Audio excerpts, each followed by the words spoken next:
gue sempat baca gitu ya dari mana gitu ya, kalau misalnya kaset yang kita beli zaman dulu, or even konsolnya pun optiknya udah dimacem-macemin untuk bisa ngebaca si CD-nya. Cuma di Indonesia doang gitu. Cuma di Indonesia doang kan. Iya. That's why kenapa toko-toko kayak di Glodok, Mangga 2 gitu, itu banyak gitu. Dan ternyata kayaknya kalau gue lihat jaringan kayaknya. Oh iya. It's the whole Sekarang economy. semua asli ya. Iya, sekarang semua Tapi asli. saya pikir dengan saya membeli semua game yang nggak pernah saya mainkan itu, sekarang saya sudah melunasi seluruh utang saya. Yes.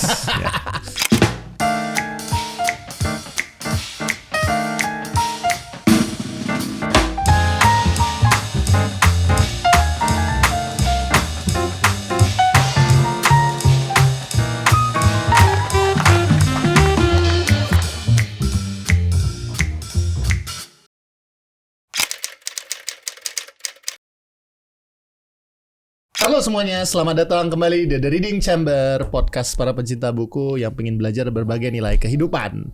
Hari ini apa ya? ada nilai kehidupan yang sangat luar biasa. Kita akan membahas warisan budaya. Oh, luar biasa bersama sekali. dengan tamu kita, Mas Eza Hazawi. Halo. Selamat datang. Podcast ini memang luar biasa chaotic sih. Kita mulai membahas negara, saya membahas warisan Tadi budaya habis benda. episode ini ya, komunikasi politik ya. Oh iya, luar biasa. Oh tapi benar, kalau misalnya game kan juga bisa ngebahas politik dan negara dong. Bisa juga. betul. Apapun Game itu bisa selalu kita- serius ya. Game Selalu kita serius, selalu bisa. Kita selalu bisa membahas segala macam, dan karena sekarang nih di depan sudah banyak yang kita sebut Iya, sebagai ini harta banyak sekali karun. sih buku gitu. Gue yakin yang para gamer pasti iri lihat ini. Oh tentu Gitu. saja. Ini hanya baru sebagian kecil dari koleksi saya. Asik. Betul, Seru banget. keren. Nah, Benar, pamerin juga pamer. apa yang mau dipamerin? Apa, ya, Pak? Katanya dia pakai baju Evangelion, silakan Oh, ya. Ini dipamerkan. kalau ada Buat editor teman-teman. masukin lagu ya. Iya. Oh iya benar. Tolong masukin lagunya ya. Ada. Silakan. Nah, tamu hari ini teman kita ngobrol nih dikenal dulu sebagai influencer HR ya. Dia pivot ya. Dia pivot menjadi influencer gamer, dan menurut saya lebih sukses kayaknya. Lebih sukses kayaknya jadi influencer gamer ini. Mas Eza, silakan kenalkan diri. Oke, halo teman-teman semuanya, The Reading Chamber. Gue Eza Hazami dan sekarang sebagai gamer and content creator juga ya. Asik. Dan actually gue baru aja mungkin like beberapa bulan lalu jadi salah satu program Sega South Asia Asia Ambassador gitu ya. Wih, tepuk tangan Pamer dulu, dong. pamer dulu. Soalnya kalau jadi HR nggak jadi apa-apa, Pak. Benar juga. Benar. Ya, jadi selalu kenal Sobat Krisis Eksistensial. Oke. Nah, hari ini karena banyak banget yang akan kita bahas, dan gue yakin ini akan menjadi series of episode sebenarnya ya. Nah, mungkin kita mulai satu-satu dulu kali ya, Mas Ram. Ini kan ada buku panduan game dari zaman dahulu kala. Saya yakin Gen Alpha tidak bisa relate ini ya. Emang iya ya? Nggak, ya, mana siapa yang baca majalah game? Majalah game apa yang masih ada sampai sekarang? Bener juga.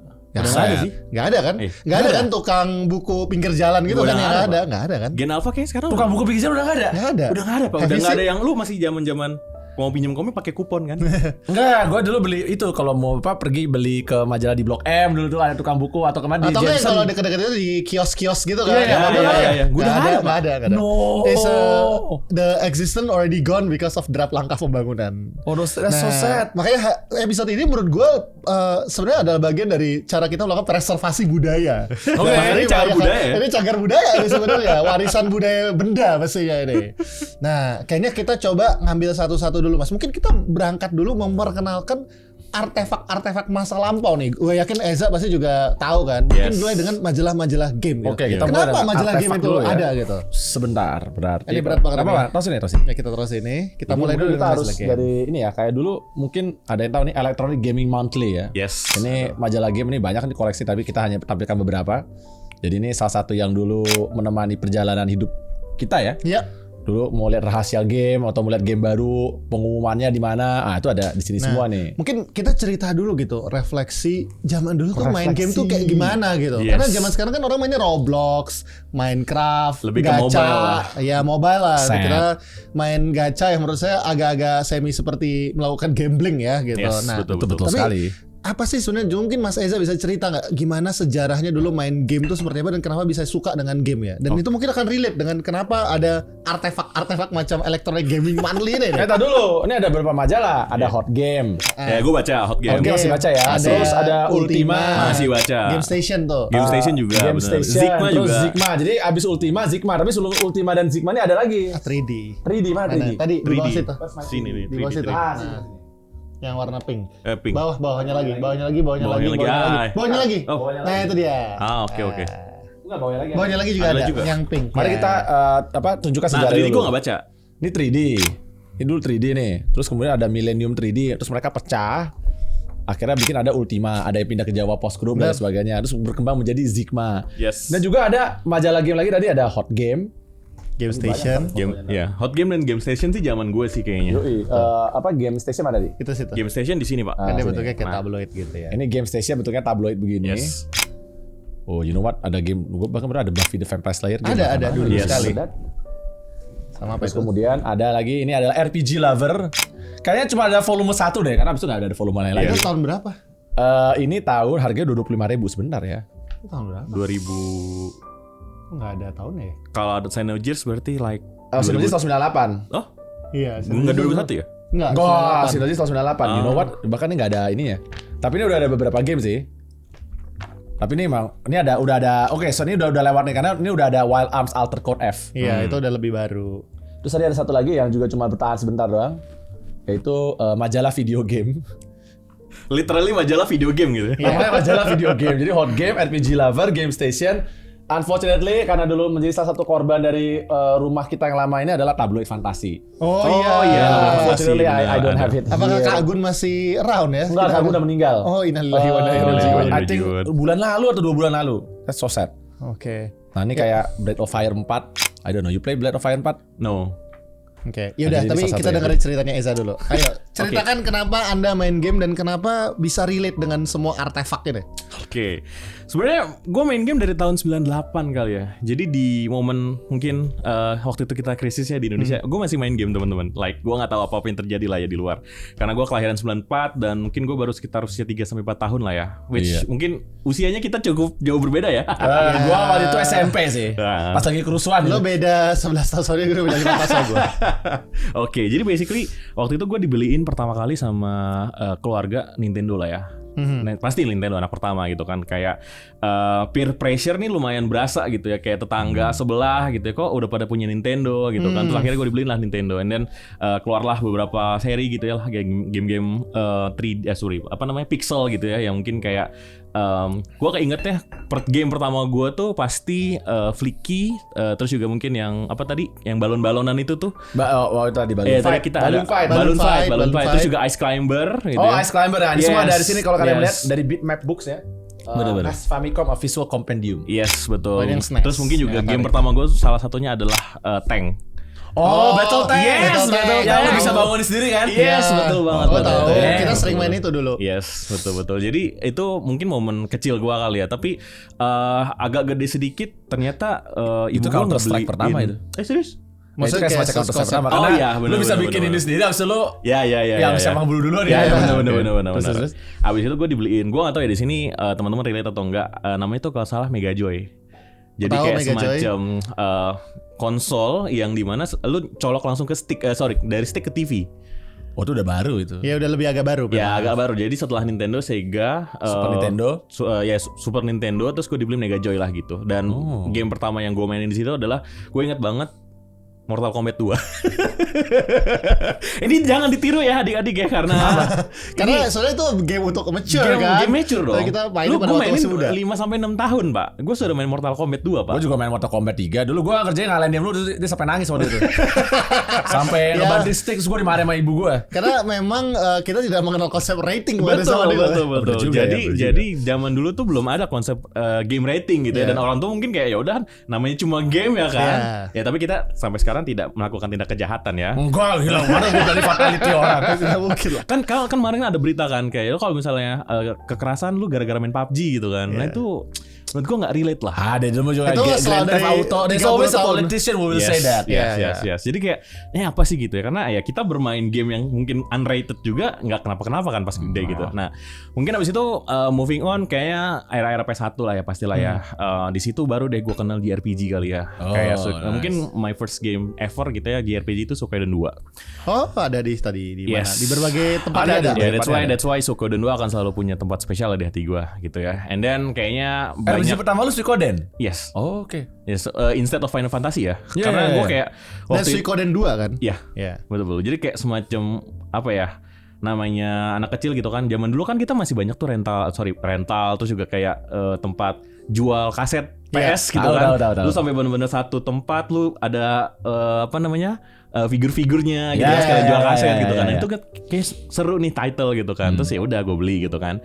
Pas SD itu gue minta kayak bapak gue beliin dong gitu kan. Terus beberapa game lah kayak Resident Evil, kemudian juga kayak Chocobo Racing, terus juga kayak apa ya bisa dibilang Tekken, Bloody Roar gitu. Ya, Nah, itu Bloody Roar, come on. damn, itu Bloody Roar hilang men. IP-nya Ya, sekarang. Bloody Roar itu selesai Bloody Roar 4. Yes, sampai Bloody Sebentar, Roar PS2 karakter doang favorit kan. lu di Bloody Roar siapa?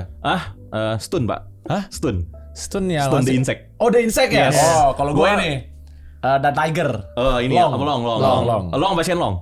Bukan, Ada dua long yang doang kan. Gue suka Kalau- Long. Menurut gue kalau- tuh kombonya Ya. unstoppable gue. Yes, betul. Tonjokan 1000. Iya, yang karena tuh Long tuh jurusnya bajikuan. Iya. Full sama tangan. Kalau Shenlong yang White Tiger. White Tiger. kan? Benar. Nah, gue tuh kalau misalnya game fighting, gue selalu suka yang kayak ibaratnya kalau gue main Tekken pun gue pakai King. Oh. Jadi kayak semacam yang agak-agak lemot gitu ya, yang tapi ketika lu bisa combo bagus itu sakit. Kamu mainnya tank ya? Most likely. Yeah. That's why kenapa kalau misalnya game sekarang juga kayak misalnya gue main Marvel Rivals. King kalau jago ngeselin sih. Karena ya begitu lu kena kombonya itu dan lu bisa selalu eksekusi selesai. Udah selesai. Gue tahu gue pernah berapa kali lawan soalnya orang-orang kayak begini. Orang-orang yang pakai Abis itu kita tes aja langsung di atas. Gak bisa. Aduh. Boleh. Ya, tapi abis itu kayak setelah gua kelas 5 kayak mungkin orang tua gua agak sedikit serius gitu ya soal belajar deh gitu kan daripada gua main mulu ya kan. Yeah. Jadi kayak ya mungkin era PS2 gua agak telat tuh actually, dan PS3, PS4, PS5 gua skip. Oh ini sama kayak Eno nih, Void Century. Nah, Serius. Jadi kayak 2000, kayak bahkan gua beli PS2 tuh kayak 2008 deh.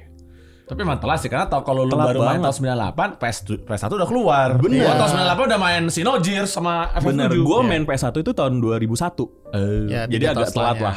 Iya, Gitu. Karena kan mungkin abis krisis gitu ya namanya. Gua nggak tahu apa yang terjadi sama orang tua gue Nah, di zaman itu krisis bener. gitu Gua kan. bisa menduga sih. Jadi kayak bener-bener ya skip lah beberapa tahun. 2001 gue main PS. Habis itu baru 2008 PS2 gitu. Habis itu kayaknya PS3, PS4, PS5 main di rumah saudara gue. Oke. Gue nggak banyak main lah soal konsol gitu. Emang Jadi, lu belum kerja? waktu itu sih 2008 belum ya Pak? Karena kan masih 14 tahun SMA itu. Pak. Oh, baru 14 tahun. Ya mohon maaf. Menuju bahkan SMP. Sorry, Do. Yes, betul. Bener, Kayak bener. abis itu baru art gaming itu ya dimulai dari 2017. Nah, gua kerja beli laptop gitu ya, laptop, dan sekarang berkembang jadi PC player sih. Tapi ini nggak mengurangi rasa kesenangan gue sama game-game konsol sih. Oke. Gitu, jadi beberapa mungkin emulate juga ya kan, PC juga bisa kita Iya, pakai betul. emulator Iya, kan. Steam juga bisa ya. Ya, Steam juga ya kalau misalnya banyak jual game lama gitu ya. Tapi disclaimer buat teman-teman yang mungkin kayak game emulator berarti bajak gitu ya. Enggak teman-teman, ini hanya untuk game-game lama aja yang aksesnya susah didapat gitu ya. Karena ya. diskursus soal gamer antara game emulate atau misalnya lu juga kayak game lama tuh ngebajak, menurut gua agak abu-abu sih gitu ya. Karena kita nggak bisa ngedapetin akses game lama kalau misalnya kita nggak pakai Iya. emulator. Kecuali lu mungkin ke kolektor gitu ya, yang bisa jadi gamenya juga harganya udah jutaan Pak. Iya, nggak semua orang bisa mengakses. Contoh Yes. misalnya Wild Arms Alter Code F. Nggak ada. Itu gue dulu akhirnya tamatin di emulator. Karena yang aslinya juga Itu nggak ada gamenya dulu. di konsol apa sih? PS2. PS2. Itu udah nggak ada lagi ya sekarang. Nggak pasti. ada. Actually kemarin akhirnya sempat mainin di laptop kan. I actually cry pas nonton pas itu kayak this is what I waiting for, karena dulu Yes. karena dulu kan cuma ada bajakannya di sini Yes. kan. Jadi pada zaman itu kagak pernah ada yang jual aslinya lah. Susah lah dapetnya, lu mesti ke Jepang dan lain sebagainya kan. I'm not that rich at that time. Terus pas itu yang bajakan di sini itu pokoknya di disk 2 itu rusak. So you will never be able to finish it. Itu kayak Skies of Arcadia. Yang rusak. Yang rusak di Dreamcast. Iya. Karena bajakannya nggak ada. Tapi pas kita beli di GameCube ada. Kalau yang Alter Code F ini nggak bisa menemukan kan? Nggak ada. Actually kayaknya gue sempat baca deh teori konspirasi Hah? di mana zaman kita PS1 PS2 itu tuh semuanya bajakan Pak. Memang. bukan konspirasi itu Iya, semuanya memang banyak kan. kan. benar. Jadi gue sempat baca gitu ya dari mana gitu ya. Kalau misalnya kaset yang kita beli zaman dulu, or even konsolnya pun optiknya udah dimacem-macemin untuk Of bisa course, ngebaca iya. si CD-nya. Cuma Emang di benar. Indonesia doang kan? Cuma Iya. di Indonesia doang kan. Iya. That's why kenapa toko-toko kayak di Glodok, Mangga 2 gitu, itu banyak gitu. Dan ternyata kayaknya kalau gue lihat jaringan kayaknya. Oh, jadi Oh iya. It's the Walaupun whole sekarang economy. semua asli ya. Iya, sekarang Iya. semua Tapi asli. saya pikir dengan saya membeli semua game yang nggak pernah saya mainkan itu, sekarang saya sudah melunasi seluruh utang saya. Iya. Benar-benar. Jadi kayak membayar dosa masa lalu ya Pak. Membayar dosa masa lalu gitu. Ya, tapi kita tetap membantu lah. Ya. Terus. Tadi kan udah cerita ya bahwa salah satu RPG pertama Suikoden 2, dan gue yakin gue dan Mas Pram juga sangat aware lah dengan cerita itu. Mungkin kita bisa masuk ke Suikoden 2 ini nih. Kenapa langsung menjadi Suikoden 2? topik yang menarik gitu? Kenapa menurut lo menarik gitu Suikoden 2? Karena lu ngerekrut banyak orang, Pak. itu Mungkin saya benar. kerjanya juga sekarang hiring gara-gara Suikoden 2.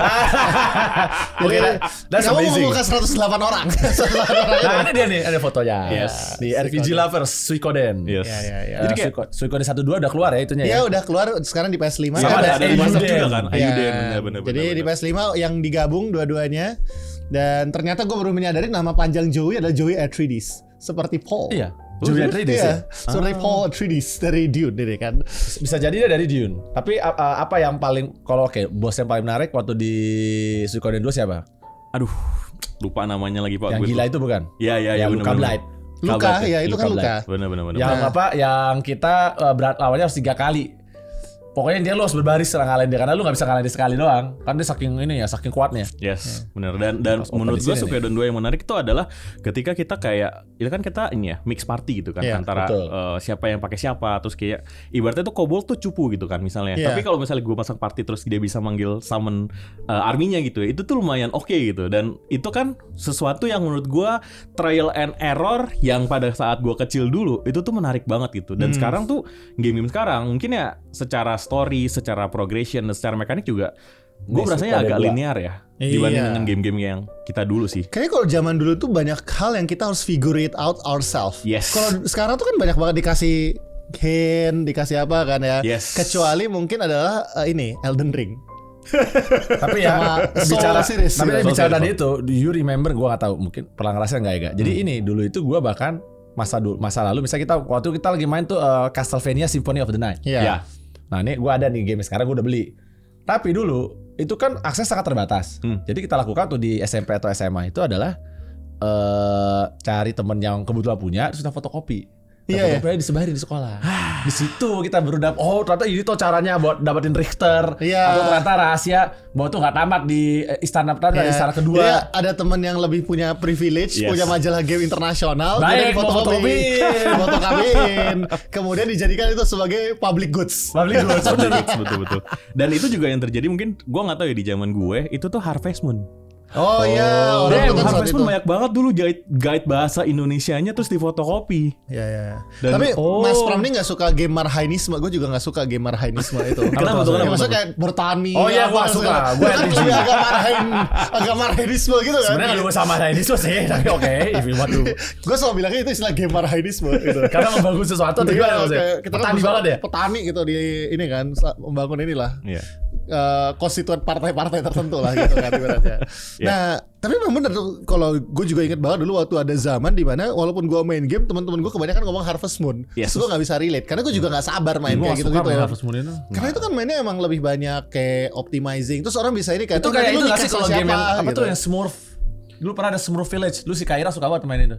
Ya karena Oke. itu main simulasi terus Lebih kita ke membangun simulasi ini. sih. Oh, ini lebih ke simulasi. Kayak oh. apa Stardew Valley. Yes. Stardew Kalau Valley sekarang tuh itu- Stardew Valley lah. Stardew Oh, ya, Valley Sama gitu. apa namanya? Kalau game Indonesia juga itu satu lagi. Ya, I know. Iya, aduh, apa Ada sih? game Indonesia ya? Ada. Ada. Jadi orang Indonesia Developer Indo. tropical apa Bukan, gitu. bukan. Apa namanya ada. Aduh, ya teman-teman kalau misalnya ini komen di bawah ya. Ya, komen di Coral Island. Nah, kenapa gua lupa Itu ya? asli Indonesia. Asli Indonesia, Pak. Jadi nice. banyak banget tokoh-tokohnya pakai budaya-budaya Indonesia dan Yes. it's a very popular game. Yes. Dan Nah. bahkan nggak cuma di Indonesia, tapi benar-benar bisa Di diterima lah global. sama global. I see. Saya memang kalian kita bikin game marahidisme itu. Iya, benar. But why is a game hari itu? Ya terima kasih. Mohon maaf, tolong nanti para budayawan yang beneran jangan cancel saya. Gitu aja. Nah, tapi yang tadi ngomongin balik ke Suikoden gitu ya. Dan ternyata itu mempengaruhi karir lo. Tadi sebelum kita mulai tadi sempat ngobrol juga. Yes. Ternyata banyak juga game JRPG yang dimainin sama Eza mempengaruhi karirnya dia. Salah satunya adalah Persona 4. nah, Ada ceritakan juga di ini Persona ini, tolong diceritakan kenapa, kan lo si paling Persona ya. Yes. Iya, Kenapa benar. menurut lo kenapa Persona ini menarik? Oke, jadi fun fact ya, gua ngambil jurusan psikologi itu gara-gara Persona 4. Ih, keren banget. Jadi kayak at that time gue tuh masih agak bingung gitu antara ngambil sistem informasi kah, teknik komputer gitu ya. Karena kan gue senang belajar ya dari zaman gue SMP lah ya soal komputer. And then setelah gue kenal Persona 4 gitu ya dengan konflik-konfliknya, apalagi misalnya kayak lu kan basically adalah lu mencoba memahami satu alur cerita seseorang gitu ya. Mereka punya konflik batin atau luka mendalam trauma or something lah ya. Itu tuh kayak oh ternyata di balik action mereka, di balik mungkin keputusan mereka itu ada satu alasan yang mungkin itu membekas buat mereka dan akhirnya menjadi personality mereka atau trait mereka. Sehingga gue merasa kayak anjir ternyata aspek dari kan kalau Persona itu 4 kan dia ngambil dari Jungian psychology kan. Karena kan dari tapi ada sih premisnya gue bahkan lupa. Ada kan berkali-kali kan ada yang Persona 3 kan yang Persona 3 kan soal kematian. Nah, Persona 4 tuh apa? Persona 4 tuh lebih ke accepting yourself sih. Karena kita belajar kalau di teori psikologi ada ego shadow gitu ya, yang dimana kan ada ideal self kita. Islandnya from Xenogears. Ada ya, ada juga ya. Ada banget. Xenogears I think will deliver better. Oke, silakan mendengarkan versi Persona dulu baru kita dengar versi Xenogears. Jadi basically kan human itu ada ego super ego, gitu kan, dimana kalau misalnya ideal self kita kan bisa menyeimbangkan tuh antara versi shadow kita yang ibaratnya ada pak. Ada kalau yang di sini ada. Wah gokil format 5. ini seluruh kan ini bukunya adalah A Guide to Japanese Role Playing. Kita sempat bahas dulu ya. Benar, itu di episode awal. Jadi ini Shin Megami Tensei semua game Atlus dibahas di sini, termasuk Persona 4. Bahkan dia menjelaskan bahwa Persona 4 ini membahas beberapa closure yang ada di Persona 3. Yes, betul. Di sini ada di Persona 4. Oke, lanjut. Jadi Persona 4 kan soal ego super ego, di mana mereka punya sisi gelap lah ya, dan kita semuanya sebagai manusia kan punya gitu, tapi kita tidak tunjukkan. Yang memang kita ideal self kita adalah kita bisa menerima siapa kita sekarang sama siapa yang mungkin ada jadi suara-suara gelap lah gitu ya. Dan ketika lu sudah berusaha menerima sisi gelap itu, kayak misalnya sesimpel mungkin kalau misalnya teman-teman paham gitu ya, atau mungkin ngikutin cerita Persona 4, jadi ada satu karakter yang namanya Kanji gitu ya, dimana secara mungkin agak disclaimer dulu ya, tanda kutip, dia secara sexuality dipertanyakan. Karena kelihatannya dari story awalnya itu tuh kayak demen cowok. Kayak ternyata kok kayak ada ketertarikan gitu ya soal cowok gitu kan, dan rumor itu meluas lah di beberapa teman atau bahkan mungkin di kalangan, karena kan kalau nggak salah itu desa gitu. Jadi kayak dia dilihat walaupun dia agak preman tapi dia kayak punya ketertarikan sama cowok. Tapi ternyata setelah kita cari tahu dan kita lawan dia gitu kan, karena basically Persona 4 adalah dia kan kayak semacam kita masuk ke dunia TV lah. Oh iya kan mainnya di TV ya. Betul. Kita kayak masuk ke dunia TV dan akhirnya ketemu lah di sisi shadow mereka lah, sisi gelap mereka gitu kan. Dan di situ diceritain kenapa, dan sebenarnya lebih ke dia nggak bisa menerima bahwa dia tuh cowok yang feminim. Tapi bukan dalam arti suka cowok ya. Karena kan ada ya secara gender itu cowok yang memang lebih maskulitas sama feminitasnya kan lebih ada yang dominan gitu kan. Nah kayak ibaratnya dia suka merajut, dia suka yang hal-hal lucu, masak gitu kan. Dan itu sebenarnya dia yang dia suka. Tapi dia karena dia suka tapi malah dijudge sama orang, dia berusaha kebalikannya. I see. Jadi kayak semacam berserk lah ya, lu jadi preman, overcompensate betul. Jadi kayak akhirnya takut dijudge, dan dia setelah kita ngobrol sama ngobrol sama personanya, akhirnya dia berusaha menerima sisi itu, dan dari situ sih kayak merasa persona itu yang belakangnya itu kan. Apa tuh? Itu kayak Jojo Bizarre itu kan? Iya, kayak punya stand gitu. Stand kan? Punya hodam gitu. Kayak punya hodamnya gitu. Atau gue gak tau antara hodam atau jelangkung, gak bisa bedain kalau di Persona ini. Betul. Nah tapi di Persona 5, karena kan Persona 3 sama Persona 4 tuh masih mirip lah konsep shadow-nya gitu kan. Persona 5 ini agak sedikit berbeda dari si konsep shadow-nya. Jadi kayak semacam perlawanan ke apa ya? Yang 5. Iya, yang gue lebih suka yang 5 ceritanya tuh. Oh, you play 4 sama 5? 5 doang. 5. Oh, okay. Karena 5 itu kan lebih ke pemberontakan ke soal pemerintah. I see. Sorry, bukan ke pemerintah, sistem. Oke. Jadi walaupun asal sebelum bos terakhir kan ini soal Perdana Menteri kan. Yeah. Kita ngelihat cerita dulu, haven't played. Bakal kelihatan. Tapi kelihatan. Intinya memberontak sistem lah, di mana dalam tanda kutip bos terakhir itu Perdana Menteri Jepang. Oh wow, oke, seru banget. Ya, udah jadi Perdana Menteri belum ya? Atau masih pencalonan? Udah kan yang nanti pas masuk ke dunia kan yang kayak representasi. You finish it? Belum. Ada orang lain yang finish it. Oke. merepresentasikan Perdana Menteri real nggak kayak apa kan ada komik lu aku Metsu kan enggak. Fiksi. Oh fiksi semua. Semua fiksi. Pokoknya kita mulai dari shadow guru sekolah sampai terakhir kita menghadapi shadownya Perdana Menteri. Dan ternyata di balik Perdana Menteri itu ada lagi ya. Ibarat inilah tipikal game JRPG, Pak. Ya Final Fantasy lah. Ya, stage pertama lu nyelamatin kucing. Iya, stage terakhir lu menyelamatkan dunia dan melawan Tuhan. Selalu seperti itu premisnya JRPG. Standar. Tapi menurut aku the way that it delivers is very interesting kan. Menurut lo apa yang membedakan Persona 4 dan Persona 5? Karena Persona 5 ini kan benar-benar populer bahkan sampai non Persona player aja mainin gitu. Karena saking menarik ya kan karakter-karakter. 3 sama 4 udah di kan because I thought I already bought it. 3 sudah, 4 OTW tahun 2026, 5 mungkin berarti yang gue beli 4 tuh kemarin apa ya di dalam? Oh Golden, itu apa? Golden itu versi PS Vita-nya, tapi di remake, di remastered ke Steam, ke PC. Karena kan soalnya di PS5 gue itu. Oh itu Golden itu bukan remake gitu? Bukan, jadi kayak remastered lah. Sebenarnya kayak tambahan lah gitu. Karena kan kalau misalnya di Persona 3 tuh ada Persona 3 Fest. Persona 4 tuh Persona 4 Golden, Persona 5 Persona 5 Royal. Jadi kayak semacam DLC lah. Oh iya. DLC cerita ibaratnya apa yang mungkin terjadi di bulan sebelumnya, itu tuh kenapa? Gitu lebih ya, saya punya 3 belum satu pun dimainin. Tolong lah Pak, dimainin dong. Bapak senior sekali sih anaknya. Tapi tolong diceritakan bedanya 4 dan 5 ini karena sama-sama kan topik Persona tuh selalu kayak gitu, either melawan sistem atau you look into the darker side of yourself kan. Kalau di 5 kan kita mencuri hatinya untuk diubah kan. Langsung mengubah gitu. Jadi gini sih, kalau 3 dan 4 kan lebih ke internal. 5 itu eksternal. Dan menurut gue itu cukup ambisius ya. Dan karena direction story-nya itu agak sedikit berbeda lah dengan story sebelumnya. Karena kan ibaratnya look within yourself dulu kan, 3, 4 itu kan.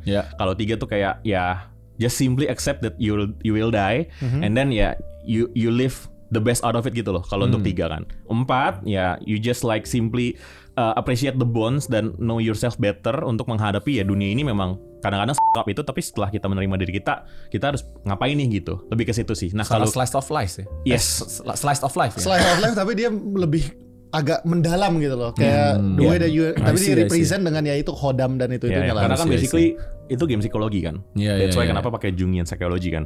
Nah, kelima ini memang cukup berbedanya adalah lu berusaha mengubah sistem. Ya di mana memang mungkin untuk bisa membangkitkan persona di 5 itu adalah lu memberontak dengan keadaan yang selama ini lu terima.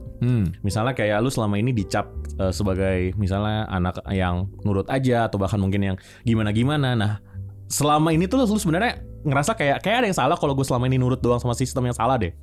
Lebih ke situ sih. And then ketika misalnya kita sudah berani menerima sisi itu, Hodam kita bangkit lah. Jadi agak sedikit berbeda. Jadi pemberontakan temanya. And then ketika misalnya kita ketemu musuh gitu ya, dan musuhnya itu sebenarnya adalah orang-orang yang menciptakan sistem yang jahat di dunia. Jadi kayak semacam apa ya? Kita kayak semacam hero lah ya gitu ya. Hero untuk mengubah dunia ini menjadi lebih baik. Pada akhirnya memang kembali lagi ke diri masing-masing. Kalau misalnya kita nggak berani mengubah diri kita, ya kita nggak akan bisa mengubah dunia. Message-nya sih itu. Change starts from within. Yes, change starts from within. Itu kayak Allah tidak akan mengubah nasib seorang bangsa. Tapi The Persona 5 menurut gue as a very well delivered aja sih. Dari segi cerita, dinamika karakternya. Lagunya juga enak. Dan mekaniknya juga lebih kompleks ketimbang 4 sama 3. Karena kan ibaratnya secara game rilis juga itu kan Persona 3 2006, Persona 4 itu 2008.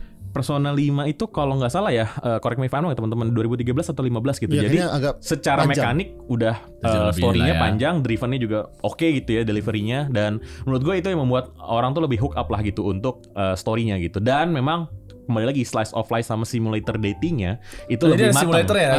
Ada juga di buku ini. Kan kita biasanya membangun hubungan dengan karakternya kan. Kalau betul. Dan kita kayak timely manner gitu. Lo dalam 1 tahun udah ngapain aja.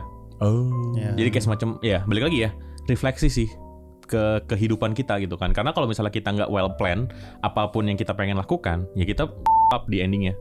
Either kita nggak bisa menyelamatkan dunia, or even mungkin kita nggak bisa progressing di story juga sih. Bahkan nggak bisa progressing story. Yes, ada beberapa action yang kalau misalnya lu nggak melakukan itu nggak bisa progressing, bahkan. Tapi sebentar, ini bukan kayak salah satu kisah lu terkenal tuh adalah di FF Tactics.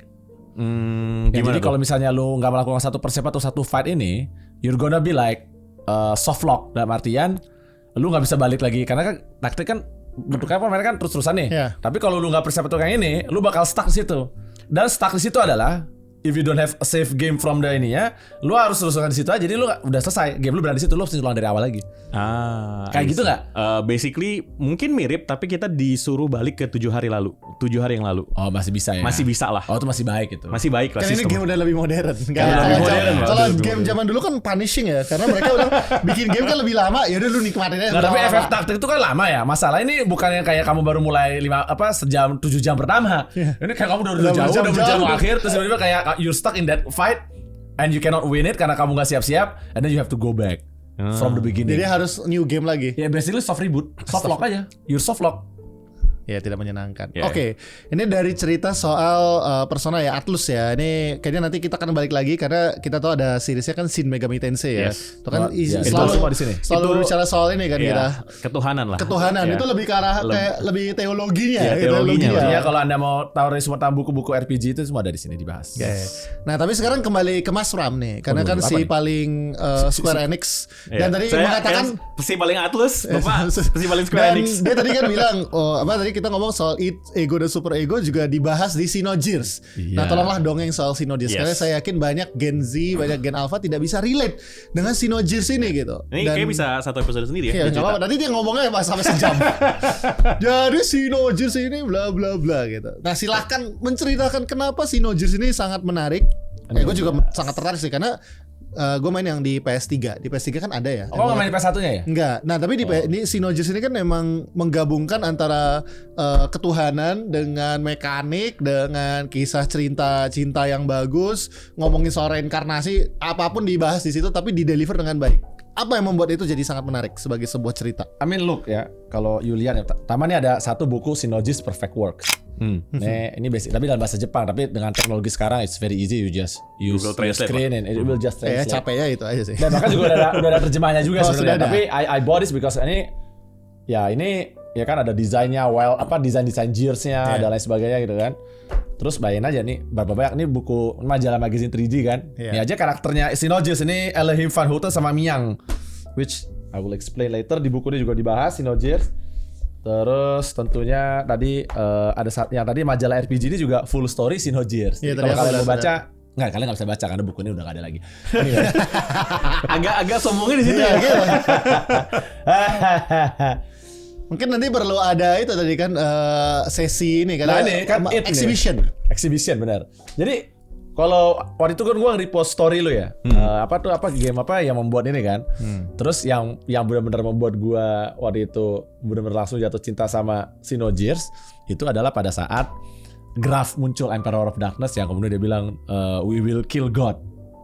Nah itu yang langsung this game gonna be epic. Jadi kalau kita membicarakan Xenogears, dikasih kira-kira seperti ini Xenogears itu. Xenogears ini terjadi cerita di masa depan. Ya kan, cerita terjadi di masa depan, ada sebuah pesawat transportasi super gede gitu kan yang sedang mentransfer penduduk bumi ke satu planet tertentu lah. Nah, di dalam pesawat itu unfortunately itu ada satu sistem weapon of mass destruction namanya Deus. Dia entity kan, dia bahkan bukan. Enggak, dia just sebenarnya weapon. Tapi weaponnya begitu canggih dan bisa memusnahkan satu planet begitu ya kan. Nah, pas dalam saat terbang itu dia udah dimatiin. Tapi tak kenapa dia berkontak dengan tadi the entity yang boleh dibilang the wave. Wave of existence. The wave of existence yang basically ya mungkin kayak Tuhan atau apa gitu kan. Yeah. Sehingga tiba-tiba sistem ini nih aktif kembali si Deus ini dan dia menghancurkan pesawat itu, ngebunuh semua orang yang ada di dalam pesawat tersebut. Jadi semua yang mau kabur itu di pembukanya kan yang lagunya I'm Alpha and Omega. Nah, tapi pesawat itu jatuh di sebuah planet. Nah, cerita kita itu 10.000 tahun setelah pesawat jatuh. kejadian itu. Nah, jadi cerita ini menggabungkan desa teknologi semi modern dengan teknologi modern karena Gears gitu kan. Jadi ini RPG menarik kenapa? Karena lu berantem dalam dua versi. Oke. Lu bisa berantem karakter orang, lu bisa berantem pakai karakter robot yang Gears. Oh. Kamu megang mecha. Jadi lu bisa pakai mecha ini kan, dan robotnya keren-keren. Oke. Jadi kan kalau Persona kodam gitu ya. Kalau ini robot gitu. Iya. Robot dan robotnya robot gede beneran. Oke. Dan sistemnya juga beda karena kalau robot pakai fuel. Oh. Jadi ada bensin. Ada bensinnya. Kalau bensin lu habis mati lu. Ya, apalagi kalau di Indonesia ya. Bensin. Kalau di Indonesia kayak gitu ya. Kecuali ada satu karakter namanya Cucu. Iya. Itu yang monster tribe yang bisa jadi gede badannya, jadi dia nggak pakai fuel. Nah, itu dia bisa nge-healing. Anyway, kenapa tadi ini juga jadi menarik banget? Karena cerita ini banyak menggabungkan unsur agama religius. Oke. Jadi karena tadi kan kayak ada the ultimate wavelength. Terus kemudian dia juga menggabungkan masalah psikologi karena salah satu karakternya itu dia itu merepresi dirinya sehingga menimbulkan yang namanya id. Nama karakter literally id. Dan itu super powerful. Dia bisa ngancurin satu negara sendirian. Dan itu jadi salah satu bos yang harus kita kalahkan. Tapi kemudian cerita cintanya ada, cerita reinkarnasinya ada. Jadi ini lebih menarik lagi. Kayak ini kan ada Elohim nih kan, Elohim. Terus ini ada Fei Fongwo nih karakter utamanya kan. Mereka ini udah bereinkarnasi dari sejak pertama kali pesawat jatuh sampai sekarang selama 10.000 tahun tuh mereka udah bereinkarnasi beberapa kali. Kenapa? Karena jadi ceritanya si Fei ini, dia ini adalah first contact. Dia ini orang yang bisa mau kontak dengan si wavelength tadi itu. Wavelength tuh pingin, jadi dia tuh harusnya kan bukan makhluk kayak entitas multidimensi lah. Tapi gara-gara Deus itu nggak sengaja dia ngebangun ini, dia jadi kejebak. Nah dia pingin kembali ke alamnya bukan lagi 3 dimensi. Nah untuk membebaskan itu dia butuh ini. Nah tapi kemudian si mesin itu juga, si Deus tadi itu, dia juga menciptakan secara organik yang kemudian direinkarnasikan, termasuk nanti salah satu lewat si Ellie ini, yang tadi Miang tadi ya. Dia juga pingin memperbaiki dirinya. Jadi ada 2 kekuatan besar nih saling berinteraksi. Yang satu pingin mengembalikan badannya, termasuk mengembangbiakan lagi manusia di planet ini supaya nanti bisa dipakai bahan organik untuk menyembuhkan dia. Ada satu lagi Deus, ada satu entas tadi wavelength yang pingin bebas dari kungkungan penjara dagingnya. Kungkungan penjara dia emang terjebaknya di Fei? Dalam Deus. Oh dalam Deus juga. First contact ini intinya basically dibutuhkan untuk bisa membebaskan dia lah ibarat kata begitu. Dan dia berusaha membebaskan dia dalam 10.000 tahun ini. Dalam 10.000 tahun itu mereka saling berputar-putar karena tadi ada pertentangan antara Deus sama si wavelength ini juga ya kan. Ini gue benar-benar simplifikasi karena cerita sangat rumit. Anyway, jadi nah dan apa namanya, dan dia ini mereka ini ditakdirkan kayak di apa namanya, Nanatsu no Taizai. Ya mereka ditakdirkan untuk selalu berpasangan. Selalu berpasangan tapi selalu mati mengenaskan. I see. Dalam berbagai zaman. Dalam berbagai zaman. Jadi kayak misalnya contoh si Fei ini kan. Jadi di reinkarnasi iteration terakhirnya itu 500 tahun yang lalu ceritanya. Di 500 tahun yang lalu itu teknologi udah canggih banget. Ceweknya ini berperan itu sebagai Sofia namanya kan. Dia ini jadi kayak pemimpin grup rebellion untuk melawan grup emperor yang dibikin sama si Deus itu basically kan. Nah, dia mati di situ, mengorbankan dirinya. Nah, iteration dia sebelumnya itu nggak terima, sehingga dia jadi yang Graf tadi. Jadi dia berubah menjadi penjahat yang kemudian pengen menghancurkan Tuhan. Dalam hal ini adalah Deus itu kan. Tapi kemudian dia hidup terus tuh. Jadi tapi karena dia udah mati, jiwanya berpindah-pindah ke orang-orang, termasuk ke bapaknya dia. Jadi pas dia lahir ini menarik kan? Ini kan kayak konsep Trinitas gitu. Iya ada 2 orang yang hadir dalam saat yang sama kan. Ada 2 orang yang hadir dalam saat yang sama, tapi sebenarnya ini dirinya dia di masa lalu, yang di sekarang lahir muncul jadi Id, kemudian ada Graf. Jadi ini memang benar-benar reinkarnasi, Trinity, semuanya ada di dalam game ini dan you have to play this untuk bisa ngerti semuanya. Dan apa ya? Ya ini menurut gua game terbaik. Ini dulu sebenarnya cerita sejarahnya harusnya FF7 ini. I see. Remind me again, Xenogears PS1 PS2? PS1.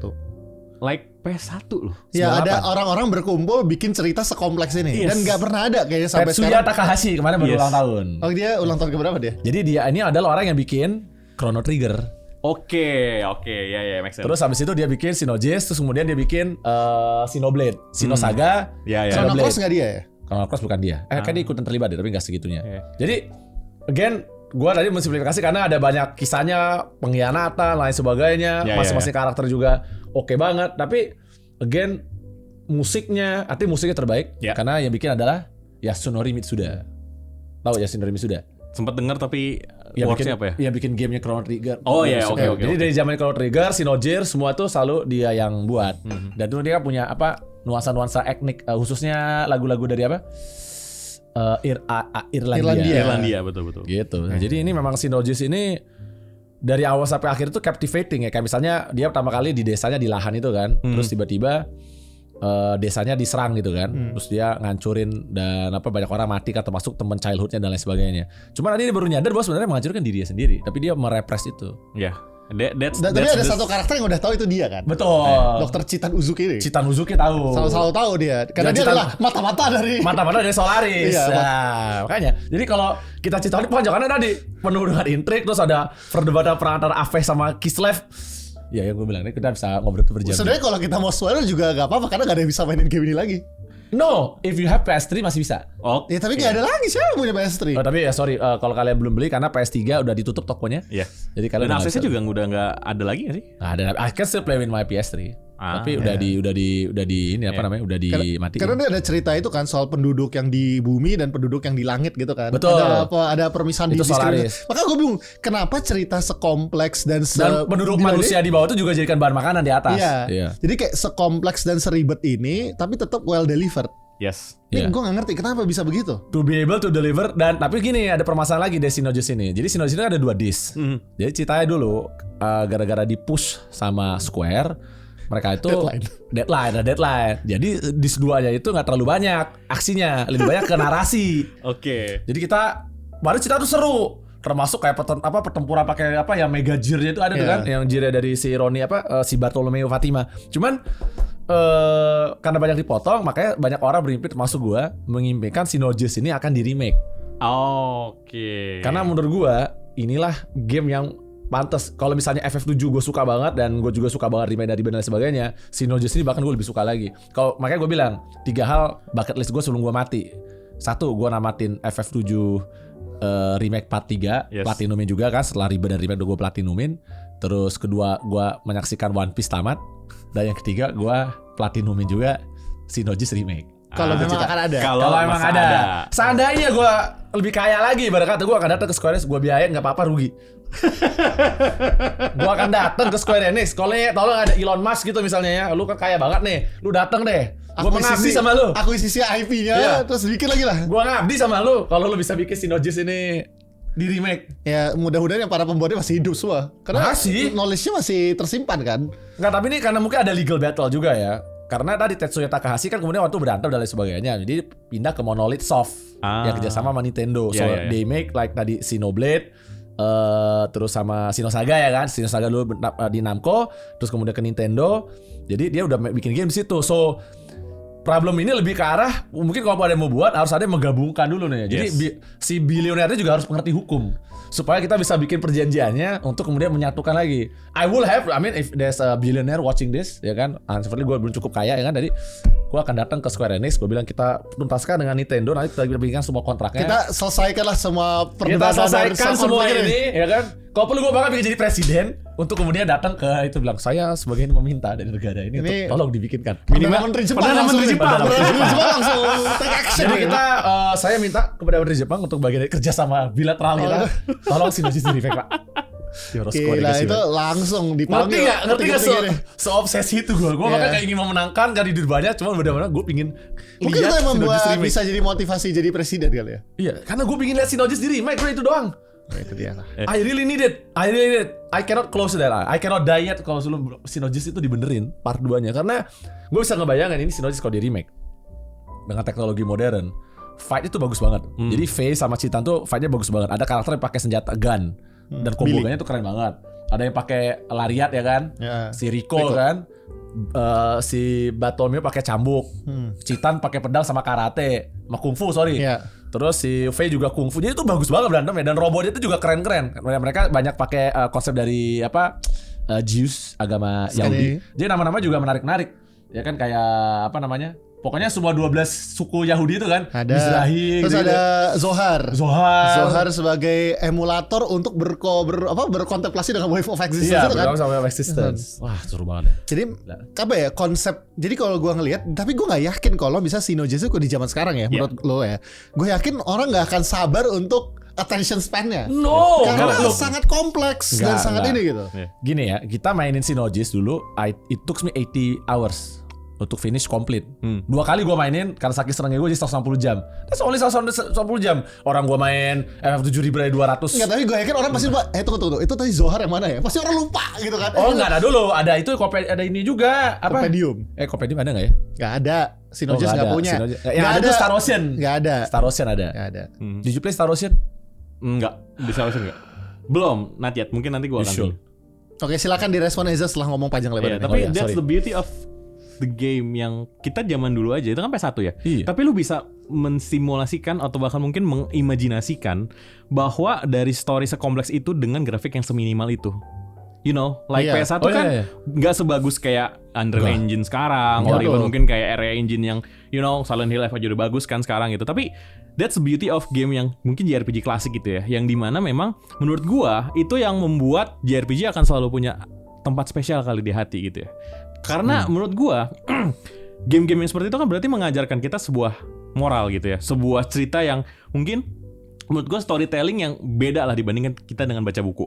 You know, kalau misalnya kita baca buku kan kita kayak oh ya udah kita main jadi karakter siapa dan segala macam, tapi kita into it. Kalau misalnya di game kita bisa ada take action kan, ada Betul. kita ada Baca sama nonton itu sama. Betul. Kalau misalnya baca kan kayak lebih membayangkan kalau oh ya udah kita ikutin story-nya, alurnya, walaupun mungkin sama-sama storytelling, tapi storytelling di game menurut gua akan menjadi top tier untuk setiap orang yang main gitu ya. Kenapa? Karena menurut gua itu kita take action di situ itu akan membuat sebuah decision dan ibaratnya menjadi story juga. Ya. Kalau misalnya lu ternyata let's say salah ambil keputusan or even mungkin secara secara actionnya membuat lo dapat ending yang jelek gitu kan, itu kan jadi variatif mainnya gitu loh. Dan itu yang membuat gua JRPG akan selalu punya tempat spesial di hati gua gitu, karena mau gimana pun dengan game-game yang ada gitu ya, itu tuh menurut gua akan jadi satu hal yang nggak bisa digantikan sama genre apapun sih.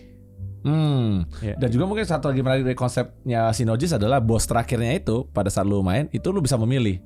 Jadi dia tuh nanti kayak ada dikelilingi si Deus ya tentu kan. Itu dikelilingi oleh kayak 4 malaikat Metatron, Metatron AP sama lah itu. apa kan. Iya. Nah, lu bisa milih mau langsung lawan dia dengan full power atau satu-satu lu hancurin dulu pelindungnya.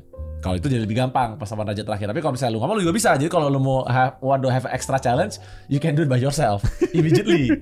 Menurut gua bagus itu.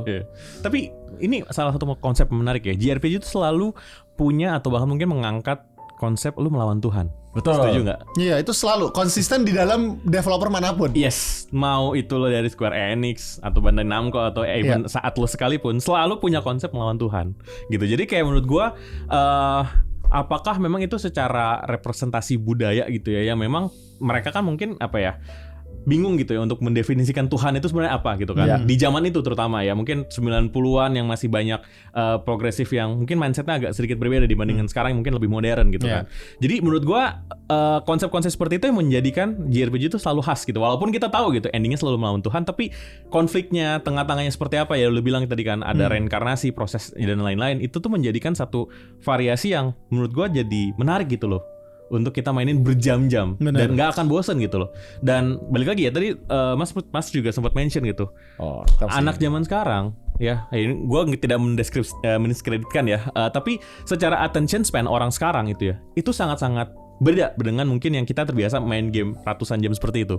You know, zaman sekarang kan game-game apa sih kayak face action yang 30 menit beres, sejam beres gitu kan. Ada ya? Game apa sejam beres? Biasanya sih ya game-game terakhir tuh gue main banyak lah di Steam gitu ya, mungkin sejam 2 jam beres gitu loh. Tapi bukan memang story driven sih, lebih ke action lah, dan story-nya juga pendek lah gitu. Apalagi mungkin game horror kan juga bahkan Silent Hill F gue yang pikir bisa puluhan jam, kayaknya kalau story mode aja 10 jam. Oh sebanyak itu ya Silent Hill F? Gue belum. Kalau misalnya story doang ya, nggak lu beresin side mission atau lu pengen dapat platinum gitu ya, itu tuh pendek actually. Jadi sekarang tuh misalnya dulu emang pendek sih. Iya. Nah, tapi kan stresnya menambah jamnya itu kan. Stresannya itu. Iya, gue sih jujur kalau main game horror sih kecuali Resident Evil sih gue lebih baik langsung tamat aja. Iya. Betul. Karena gue stres. Lo berarti nggak suka game horror? Suka. Gue play. Cuman dulu gue inget yang gue main game Silent Hill 4 ya. Jadi si Pras ini yang ngamatin Silent Hill. Karena gue terlalu stres. Waktu gue pernah main Silent Hill 4 itu stres banget kan. Salah satu karakter di Silent Hill 4 itu adalah kan lu bakal dikejar-kejar sama si kuntilanak tuh, satu tuh yang kuntilanak dan yang membunuh lewat mimpi itu. Membunuh lewat mimpi. Udah gitu nggak, paling mengesalkan lagi nih, gue tuh nggak apa-apa dikejar-kejar gitu kan, tapi paling nggak lu bisa punya kesempatan ngebunuh. Masalahnya orang nggak bisa ngebunuh, lu cuma lari doang. Nah gue nggak suka tuh game kayak gitu. Karena lu nggak suka kayak Fatal Frame gitu ya? Karena kan basically lu nggak bisa ngebunuh kan? Nggak bisa kan? Jadi karena gue cuma disiksa doang sih itu. Waktu itu gue udah main udah cukup jauh. Pertama satu bagian tiba-tiba gue ketiduran. Pas gue bangun mimpi buruk banget, keringat dingin semua kan. Wah gue bilang, ini tanda gue harus berhenti. Habis itu gue suruh si Pras aja namatin. Jadi dia namatin semua, gue nonton, wah aman keren gitu. Iya, karena yang Silent Hill 4 tuh menurut gue emang psychologically lebih torturing sih. No, psychologically is very torturous. Nggak, karena yang 2 dan 3 nggak segitunya. 2 dan 3 lebih ke aspek psikologi lah. Maksudnya kan dia punya penyesalan gitu. Kalau 3 tuh menurut gue lebih banyak actionnya, lebih karena reconcile with your family. Karena 4 tuh penjajah si Walter itu memang psikopat. Emang psikopat dengan kekuatan supernatural untuk melakukan ritual-ritual yang basically memang mau nyiksa lu aja. Iya, betul. Dan bahkan 4 itu satu-satunya malah gak ada penyesalan ya. Gak ada, kamu karakter itu utama survive. Penyiksaan aja. Jadi kamu kebetulan sebagai karakter utama harus survive aja karena terjebak di dalam itu kan. Cuma tadi sebentar kita pengen nanggapin dulu yang masalah Final Fantasy ini ya, melawan Tuhan itu ya. Jadi kalau Final Fantasy ini kita ada Ultimania Archive ya. Jadi ini ada 3 volume, ini ada volume 1 sama volume 2 dari sini. Jadi dari Final Fantasy 1 sampai 14. Nah, ini Final Fantasy 1 sampai 14 ini, 15 ada di sebelah. 16 ada di sini juga. Jadi kalau mungkin 12 yang menarik. Iya. Karena 12 adalah I think sebentar ya kalau kita ingat-ingat ya, karena gua enggak main 11. 11 itu online. Iya, 11 online. 14 gue nggak main. Ntar, gue tahu satu dewa, 2 dewa, 3 dewa, 4 dewa. 4 not dewa. Apa itu X-Death? Enggak, 4 X-Death 5 dewa. Golbez itu saudara, tapi sebenarnya itu kemudian dia dijebak oleh entitas dewa juga. Iya, kemudian kan sama 9. 6 dewa, Kefka jadi dewa, 7 pengen menjadi dewa. Dan 7 ya manusia yang jadi dewa nggak sih? Jadi dewa. Ya, Tapi kan dia nggak jadi dewa. Betul. Enggak, karena dia sebenarnya adalah alien. Iya. Itu bukan dewa, 7 kan? Iya. 8 penyihir. 9 muncul lagi dewa lagi. 10 Sin itu bukan dewa tapi monster, kayak Lavos sebenarnya. Iya. Power Trigger. 12. Nah, 12 ini yang menurut gua yang paling menarik kan, ini ada di sini juga nih ya. Iya. Dan ini 12 ini menurut gua logonya paling gue suka nih, logo 12 nih. Lo main nggak tapi 12 nggak ya? 12 nggak? Karena Gue tuh main 3 gue tuh main 7 sama 8 aja, tapi yang lain enggak. Karena 12 itu Gabrans. Karena menurut gue 12 bagi penggemar Final Fantasy 12 itu agak di luar pakem sebenarnya. Betul. Agak di luar pakem.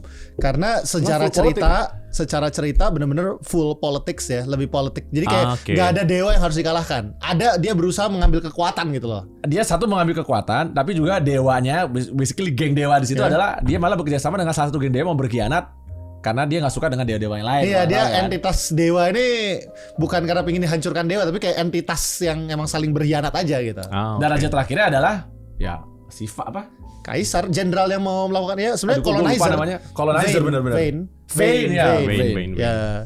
Dan apa ya ceritanya? Walaupun gampang sih, maksudnya ya karena ada bos yang lebih parah lagi. Karena kita udah ngelawan bos-bos ya. Karena ini, gue suka banget Final Fantasy 12 itu karena dia kan mengambil konsep online sebenarnya kan. Jadi banyak apa tuh side quest dan kemudian banyak yang musuh-musuh yang susah-susah lah, yang gawat-gawat banget. Additionalnya kan termasuk ada Gilgamesh juga kan. Yeah. Nah itu yang akhirnya bikin pas gue ngelawan Vayne itu gue harus. Tapi emang FF tuh punya masalah dengan game raja terakhir sih. Kebanyakan raja terakhir di FF itu karena kita udah kebanyakan melakukan side quest dan lain sebagainya, sehingga pas lu nyampe ke raja terakhir itu udah benar-benar kayak apa ya? Ya penghiburan aja lah, kayak ya udah oke gue pesen. Karena kita udah terbiasa dengan sistem grinding dari awal, sehingga kita memperkuat diri kita tuh overpower. Jadi ketika udah final boss ya udah like ya udah cuma gitu doang nih. Tapi kan ada ultimate boss di situ yang 60 juta yang Tiamat ya. Yasmat. Itu tapi enggak, tapi permasalahannya raja terakhir itu ya apa ya? Tidak ada yang apa ya? Raja terakhir paling memorable di FF apa ya? Omega enggak. Raja terakhir bukan yang kayak kayak I have some challenges gitu ya. Iya. Enggak 16 gampang juga. 16 gampang sih. 15. Oke. 15 lumayan. Ardyn lumayan. 13 gampang banget. 13 ya, 13 lumayan susah. 13 itu apa ya final boss-nya ya? Kalau 13-1, gua 13-2, 13-3 belum selesai. 13-1 itu si siapa? Kayak idolonnya gitu bukan idolonnya. Apa sih namanya? Lesi Falsi. Ya, Falsinya. Itu lumayan itu. Tapi juga sebenarnya enggak terlalu. Kalau 10 kan kita ngelawannya sampai berseri kan. Scene-nya susah. Iya. Tapi yang udah jadi Jack-nya udah enggak terlalu Jack enggak terlalu susah. Tapi apa bos yang susah? Terakhir sih gue main ya ini bos sih. Tales of apa namanya?